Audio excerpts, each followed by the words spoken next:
Hey, what's up guys? Quincy Pine here. Today we're going to be going over my entire vinyl collection, which I haven't talked too much about on my channel. I wouldn't say fully stopped collecting vinyl. I kind of moved to CDs a few months ago, and that's when I really got back into collecting physical music. So yeah, we're just going to go over all my vinyls. I have about 22, so yeah. First one I got, this is going in alphabetical order. I forgot to say that, but I'm going in alphabetical order. First one I got is Beastie Boys, License to Ill. There's the back. Get the damn thing open. There's the inside with all three of them.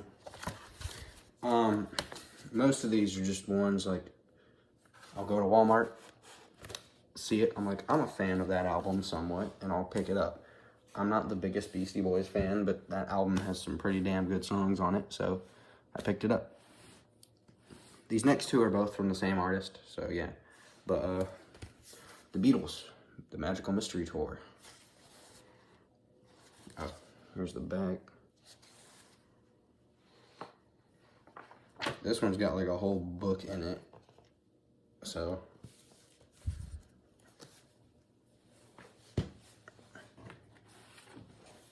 this one I'm happy about. This is the Beatles White Album. You can barely see the logo. There you go. But this is the Beatles White Album. It's literally just white.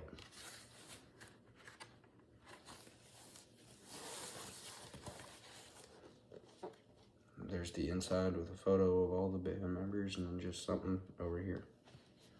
That's all the songs.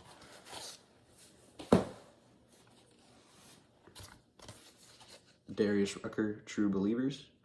This one I want a CD of. I just haven't gotten it yet.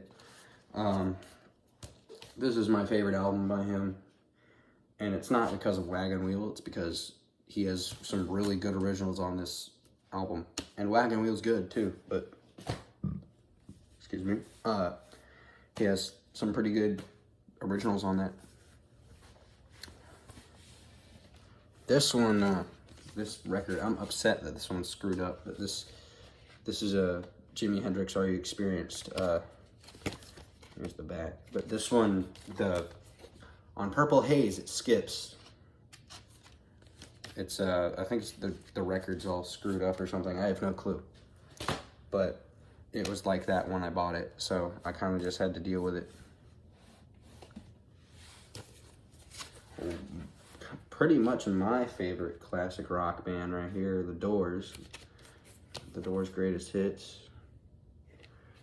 But this band is, I'm a pretty big fan of them. I used to be a really big fan of them. I've gotten back into metal in the past year, and I've really kind of deep dived into that. I still like all the other stuff I like. I haven't just abandoned everything else, but yeah.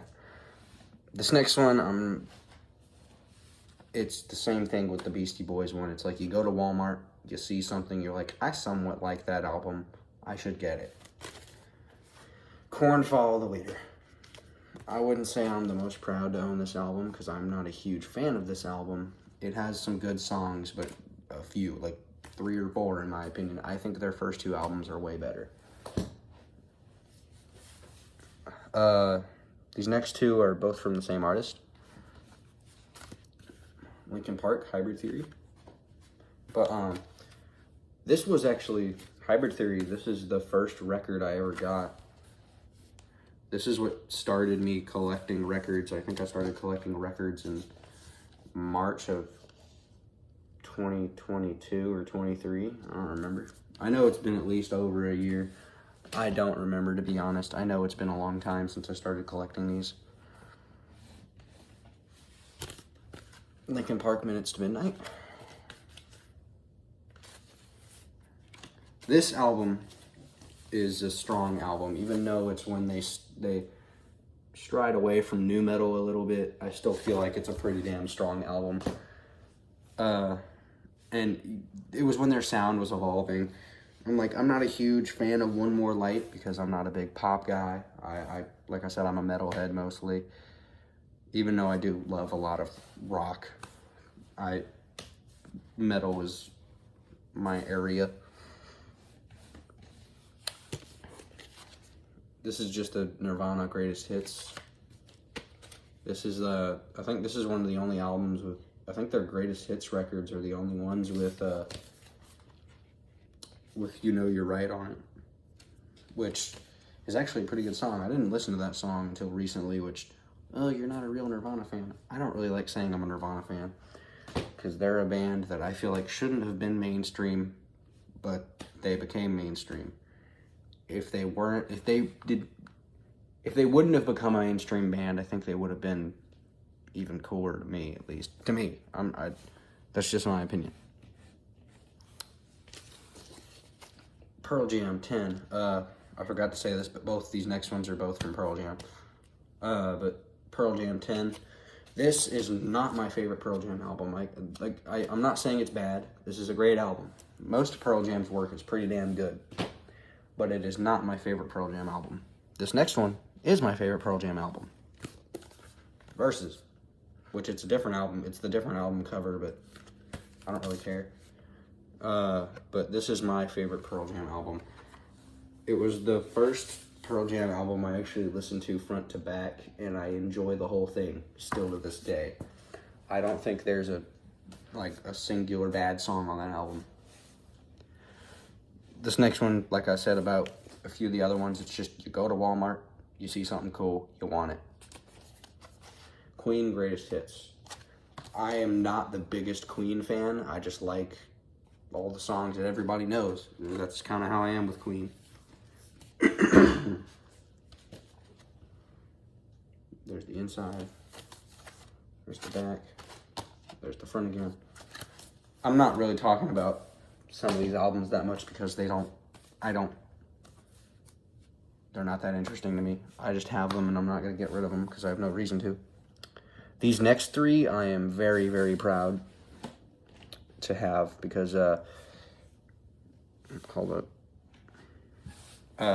I'm wearing a shirt for them right now, but all three of these next ones are from Rage Against the Machine. The Rage Against the Machine's first album, their self-titled album. This, oh my god. I was so happy when I found this, and I remember begging to get it. I'm a huge, huge Rage Against the Machine fan. They're one of my favorite bands of all time. And I can't explain how much I like them. And I can't really pick between these albums, because I like all of them. All of them have their perks. This is Evil Empire. Sorry, I forgot to talk about it, but there's the back. They all have their perks in a way. Like, I feel like their first album has a lot of good drop D kind of riffs that's like, the riffs will get stuck in your head. And on Evil Empire, I feel like Zach really kind of went in with the lyrical writing. It was like, whoa, this is cool. Here is Battle of Los Angeles. This has been the one that I've said is my favorite Rage record the most, because this one really stuck with me for a while, and it's even the one I have a shirt for. But yeah, those are all my Rage Against the Machine records. Yeah. Fix that pile.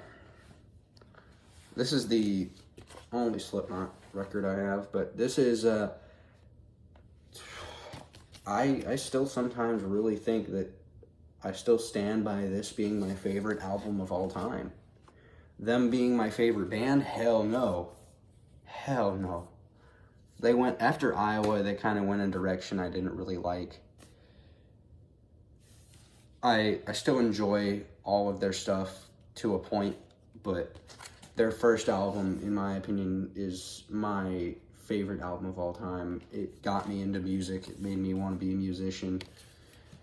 And it just really, it encompassed who they were supposed to be as a band. They had the creepy vibe, not like really scary, but for the time, whoa. That's another thing you gotta think about. For the time, they were something else. Another one of my favorite bands, besides from Rage Against the Machine, U2. How to Dismantle an Atomic Bomb. This I consider my favorite U2 record sometimes. It's really in between this and probably this Joshua Tree, and War or All That You Can't Leave Behind. One of those four. Like, those are all the ones I really, really like. This one, it's not all 40 of the songs for Song of Surrender. It's only 15 or something. 3, 6, 9. Oh, I did not count that right. Whatever. I think it's like 15, 16 songs. 16. Because there's 4 on each side and there's 4 sides. I'm not very good at math. But yeah, it's the red variant of that. The records are red too. These next 2 are ones that I'm pretty happy I have. They're both from the same artist, Weezer. I'm a big fan of Weezer, but mainly their first 2 albums I'm a huge, huge fan of. There's the front, there's the back. I remember hearing Buddy Holly for the first time when I was like 8. I was tweaking. I loved that song.